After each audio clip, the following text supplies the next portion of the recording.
this is Waterlily716 or Sarah, and today I am doing a video about how to touch up your roots with henna powder or paste. So this means the rest of your head is already dyed with henna and you're changing the outgrowth. And you guys just saw some quick pictures. But basically what you will need for this is some henna powder. Here's some lime juice. You can use any type of citrus or anything. And I had half a cup, which is close to, I think, 50 grams. And that's all I needed for a root touch-up. So I just poured that into a bowl. And then I took some water and I put some lime juice in. Then you're going to go ahead and mix that in. And this is a really simple henna mixture. You can make it more complicated if you want with different additives, but I like it simple. So I just keep adding water and henna, and you want to get it until you get a mud-like texture. So I didn't even need all the water, and then you're going to cover it with saran wrap, and I like to let mine sit overnight. So the next day it should have darkened, and you are going to need some plastic gloves, probably another cup with lemon water, some Vaseline, an old preferably dark towel, and then I put some newspaper on my floor just in case anything fell. You will also want a comb, preferably a rat tail one for parting, maybe a spoon, something else to mix with, and plastic wrap. And some scissors, a Ziploc bag, and a hair tie. So now we're going to take our nice dark henna paste and we're going to add just a smidge more water to make it more yogurty. It might depend on your paste that day. Just want to go ahead and mix it in. The yogurt type texture makes it easier to spread on the hair. Next I'm going to take my Vaseline and I'm going to spread it along my hairline and my ears. This makes it so it won't stain the skin orange there. Then I'm going to put on my gloves so that my hands don't stain, which is also very important. Then I'm going to take the henna mixture and I'm going to pour it into my Ziploc bag. I'm not going to pour the whole amount. Then I'm going to snip off the tippy top of the Ziploc bag. I forgot to record this well. But then you're just going to take that sort of icing dispenser and you're going to just squeeze out some henna paste along your part. And then you just use your hands to smooth it away. So you're basically just getting the root sections. And if you want to be particularly thick about it, you can do 2 layers of the henna paste. It's better to be thick with henna rather than sparse about it. And then I take my comb and I part a new section and I go ahead and apply more henna paste. And that is basically how I did the whole front section of my head where I could see in the mirror. Then I sectioned off all the parts of my hair that were done that I had hennaed the roots on. And then I tied the back and then I tied the front up like that. So I got my front all hennaed and all tied up, and I couldn't use the same Ziploc bag technique in the back. I tried it out a little bit, but I couldn't really see what I was doing. So I ended up just putting it in my hands and reverting to my old technique, which is just to get a section of hair and to smooth it on. And I just wrap one around the bun when I'm done with it, but I would just take a small, maybe 1-inch section of hair and then smooth it down like the first 3 inches or so of the hair strand. And I continued to do that until my whole bottom was done. And then I went ahead and checked in with a mirror. I have a little mirror and check in the big mirror to see that it's all done. Next, I'm going to take the remaining henna. I'm going to mix it with a little bit of cheap conditioner. And this I'm going to put in the length of my hair.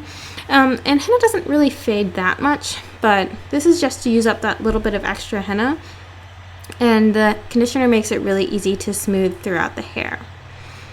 So I just went ahead and smoothed that throughout all my hair, and then it's nice and muddy and henna-y looking.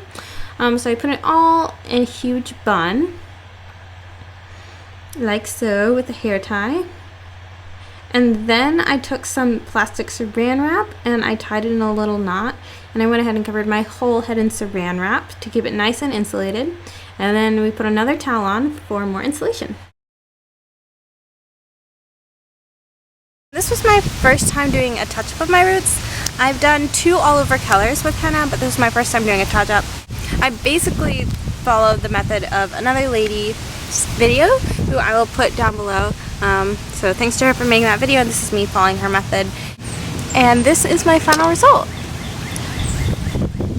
I'm filming outside so you guys can get a better idea of what the color looks like, because the inside light tends to not pick it up very well. But as you can see, when the sun hits it, it's very, very red. But in most lighting, it is a very pretty auburn shade.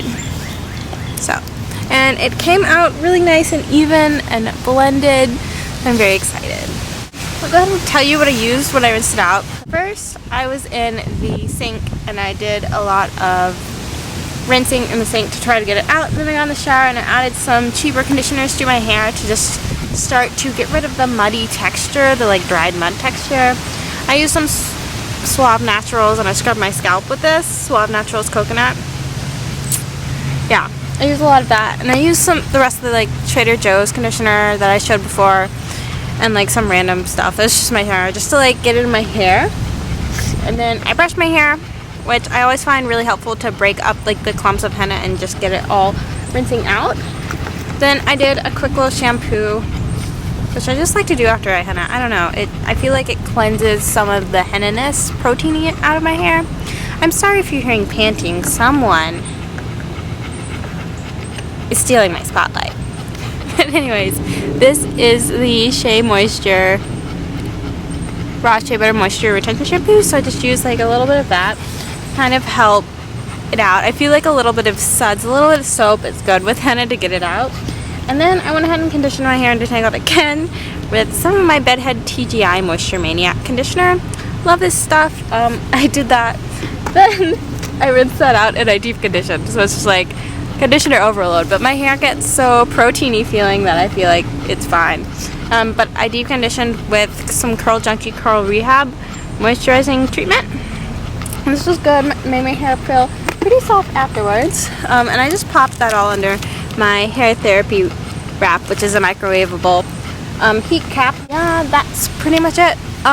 Today is day 2 of my henna technically. I've washed my hair twice actually. The first time it was really late at night. The whole process takes like 4 hours and I started at 8 p.m.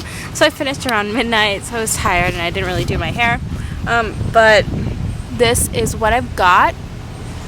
As far as this method for root touch-ups, I really like it. It's really efficient because you can get a large swath of your hair coated with the henna really fast with the like fake icing thing. I don't know. It works really well for the front, but for the back it would only work if someone was doing it for you. So that's why I kind of went back to just smoothing it on, just taking small sections and smoothing it on. This was definitely less messy than doing my whole head in the way I normally do, but you obviously couldn't use this method to do your whole head. My hair still is a little bit dry-ish, so it's like getting the henna, sucking up all the moisture it can. But yeah, thank you guys for watching and I'll talk to you guys later. Bye. His name is Jake. He's 2 years old and we got him a couple months ago in my family, and after about 2 days of me being home, he accepted me as a friend. He says, "I love you. If you play with my tennis ball, I will love you."